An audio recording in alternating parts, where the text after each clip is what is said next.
Welcome friends. இன்றைக்கி நாம் ஒரு சூப்பரான ரெசிபி தான் நம்ம சேனலில் பார்க்க போகிறோம். இன்ஸ்டண்ட்டாக சில்லி பரோட்டா எப்படி செய்கிறதுன்னு பார்க்கலாம். அதுக்கு தேவையான இன்க்ரீடியன்ஸ்லாம் நான் எடுத்து வச்சுருக்கேன். சில்லி பரோட்டா வந்து ரெடிமேடாக பேக்கெட்டில் கிடைக்கிதில்ல மார்க்கெட்டில், அதை தான் நான் வாங்கியிருக்கேன். அதில் உள்ள டேஸ்ட் மேக்கர் எல்லாமே எடுத்திருக்கேன். இப்போது நம்ம ஸ்டார்ட் பண்ணிடலாம். ஃபஸ்ட்டு ஒரு பேன் வச்சுட்டு ஸ்டவ் ஆன் பண்ணிக்கலாம். அடுத்தது ஆயில் ஊற்றிக்கலாம்.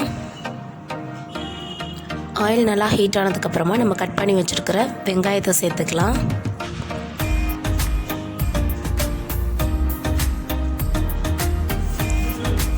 வெங்காயம் சேர்த்துட்டு நல்லா வதக்கிக்கலாம்.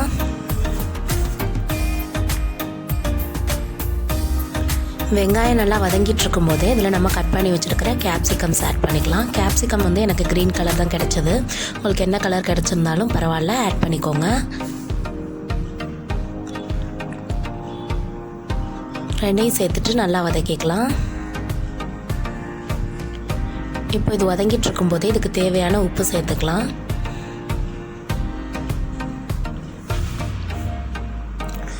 உப்பு எப்போவுமே சேர்க்குறப்போ ஃபஸ்ட்டு கம்மியாகவே சேர்த்துக்கலாம், அப்புறம் தேவைப்பட்ட ஆட் பண்ணிக்கலாம். ஏன்னா ஃபஸ்ட்டே நிறையா ஆட் பண்ணிட்டோன்னா அதுக்கப்புறம் ஒன்றும் பண்ண முடியாது.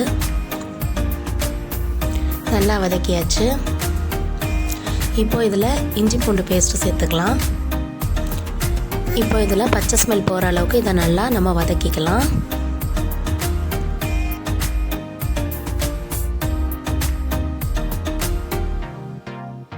இப்போ இது இந்த அளவுக்கு வதங்கினதுக்கப்புறமா இதில் நம்ம கட் பண்ணி வச்சுருக்கிற தக்காளியை சேர்த்துக்கலாம். தக்காளி சேர்த்துட்டு நல்லா வதக்கிக்கலாம்.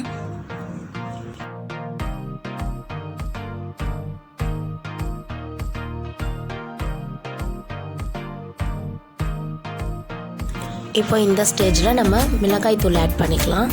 அந்த பேக்கில் வந்து மிளகாய் தூள்லாம் ஆட் பண்ண சொல்லலை, ஆனால் நான் ஆட் பண்ணிக்கிறேன். ஏன்னா எனக்கு வந்து ரொம்ப காரம் கம்மியாக இருந்துச்சு லாஸ்ட் டைம் செஞ்சப்போ, அதனால் நான் இப்போ ஒரு ஸ்பூன் மிளகாய் தூள் சேர்த்துக்கிறேன்.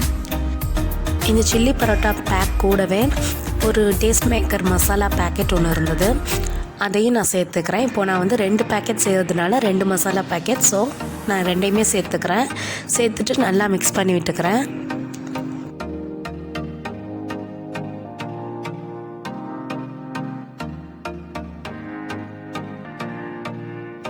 இது நல்லா வதங்குறதுல தான் இதோட டேஸ்ட் இருக்குது. ஸோ நல்லா இதை வதங்க விட்டுறலாம்.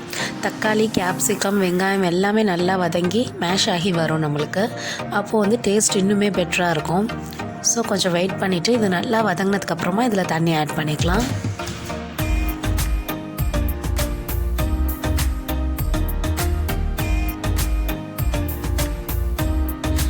இன்ஸ்ட்ரக்ஷனில் வந்து இதுக்கு வந்து ஒரு பேக்கெட்டுக்கு 200 ml தண்ணி ஆட் பண்ண சொல்லி போட்டிருக்காங்க. பட் நான் வந்து ஒரு பேக்கெட்டுக்கு 250 mlன்னு 2 பேக்கெட்டுக்கு நான் 500 ml 1/2 லிட்டர் தண்ணி ஊற்றிருக்கேன். தண்ணி ஊற்றிட்டு நல்லா மிக்ஸ் பண்ணி விட்டுட்டு க்ளோஸ் பண்ணி வச்சிடலாம்.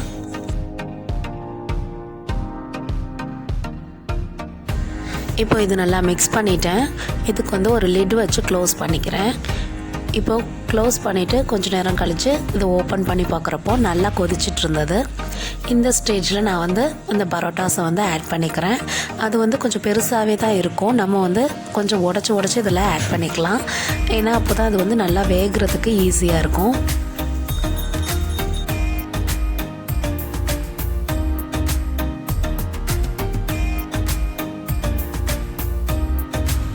இது நல்லா மிக்ஸ் பண்ணி விட்டுட்டு திரும்ப ஒரு மூடி போட்டு இதை நல்லா வேக விட்டுறலாம். ஒரு 15 நிமிஷம் நல்லா வேகட்டும். 15 நிமிஷத்துக்கு அப்புறம் நான் ஓப்பன் பண்ணி பார்க்குறேன். நல்லா வெந்து வந்துடுச்சு.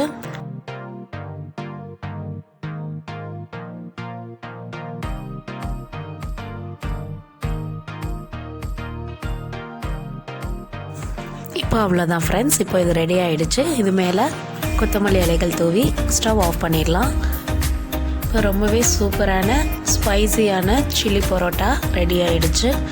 இது கண்டிப்பாக ரொம்பவே சூப்பராக இருக்கும். நீங்களும் ட்ரை பண்ணி பார்த்துட்டு எப்படி இருந்ததுன்னு கமெண்ட் பாக்ஸில் கமெண்ட் பண்ணுங்கள். அண்ட் இது வரைக்கும் நம்ம சேனலை சப்ஸ்கிரைப் பண்ணாதவங்க சப்ஸ்கிரைப் பண்ணிவிடுங்க. வீடியோ பிடிச்சிருந்தால் லைக் பண்ணுங்கள். அண்ட் மறக்காமல் நோட்டிஃபிகேஷன் ஐக்கானை ப்ரெஸ் பண்ணிவிடுங்க ஃப்ரெண்ட்ஸ்.